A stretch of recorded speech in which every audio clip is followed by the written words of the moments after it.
जर बघितलं तर एका डोळ्यात आसू आणि एका डोळ्यात हसू अशी परिस्थिती आहे। आज राजूभाऊ सातव यांच्या पुण्याईने आणि आशीर्वादाने आणि संपूर्ण प्रदेश काँग्रेसच्या तसंच केंद्रीय नेत्यांच्या आशीर्वादाने आज पुनश्च एकदा हिंगोली जिल्ह्याला हे MLCचं पद मिळालेलं आहे आणि हा गुलाल उधळून आलेलं पद आहे। त्यामुळे सर्वच कार्यकर्त्यांमध्ये खूप आनंदाचं वातावरण आहे। कुठली प्रलंबित प्रश्न आहेत जे सुटतील वाटतं तुम्हाला? आता हिंगोली जिल्ह्यामध्ये तुम्ही बघाल तर पूर्ण महाराष्ट्राच्या कंपॅरिझनमध्ये हिंगोली जिल्हा हा बराच गोष्टींमध्ये मागासलेला आहे। मग इथे इंडस्ट्रीज नाही आहेत, तुम्ही बघाल इथे जे शेतकऱ्यांसाठी जो अनुशेषसुद्धा सिंचनाचा अनुशेषसुद्धा खूप मोठा आहे, त्याच्यावर सुद्धा आम्हाला वर्क करायचं आहे। त्याचप्रमाणे अनेक पर्यटन स्थळं आहेत, त्यांचासुद्धा विकास करायचा आहे। त्याचबरोबर शालेय विद्यार्थ्यांसाठी आणि शिक्षकांसाठी सुद्धा बऱ्याच ठिकाणी सोयीसुविधा नाही आहेत। आज तुम्ही जर बघाल तर जिल्हा परिषद शाळांमध्ये मेंटेनन्सची गरज आहे।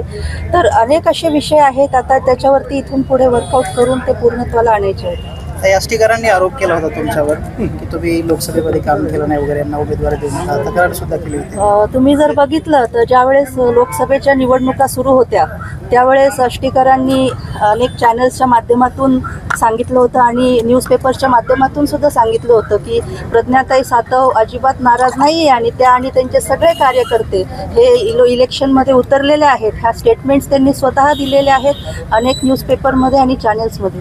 त्याचबरोबर त्यांचे जे संपर्क प्रमुख बबनराव थोरात होते, त्यांनी सुद्धा अनेक वेळा त्यांचे सोशल मीडिया तुम्ही चेक करा, त्याच्यात सुद्धा त्यांनी सांगितलं आहे की आम्ही आणि प्रज्ञाताई मिळून स्ट्रॅटेजी ठरवतो आहे आणि लोकसभेचा विजय आम्ही महाविकास आघाडीसाठी निश्चितपणे खेचून आणणार आहे। आणि तुम्ही जर बघितलं तर ह्या निवडणुकीमध्ये जर बघितले तर सगळे जे आमचे कार्यकर्ते आज हिंगोलीचे दिसत आहेत, जे हिंगोली जिल्हाध्यक्षापासून तर तालुकाध्यक्षापासून तर सर्व आमचे, मग प्रकाशराव असतील, सराफ साहेब असतील, विलासदादा असतील, भागवत चव्हाण असतील, अनेक आमचे कार्यकर्ते, हे सगळे कार्यकर्तेच या प्लॅनिंग आणि स्ट्रॅटेजी आणि निवडणुकीमध्ये सगळ्यात पुढे दिसत होते।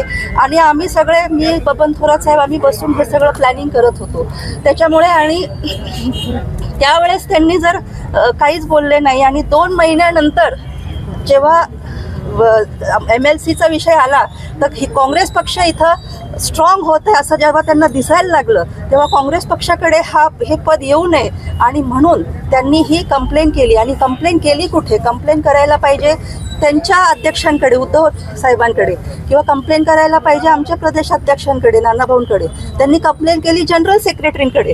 तर हे कोणीतरी त्यांना चालवणारे रिमोट आहे, हे स्वतःच्या बुद्धीने चालत नसून त्यांना दुसरं कोणीतरी चालवत आहे, हे याच्यावरून साफ दिसतं। आणि शेवटी तुम्ही जर बघाल तर ऐन 1 दिवस आधीच ते कंप्लेंटचं लेटर आलं होतं आणि त्याला चोख उत्तर काँग्रेस पक्षानं दिलेलं आहे।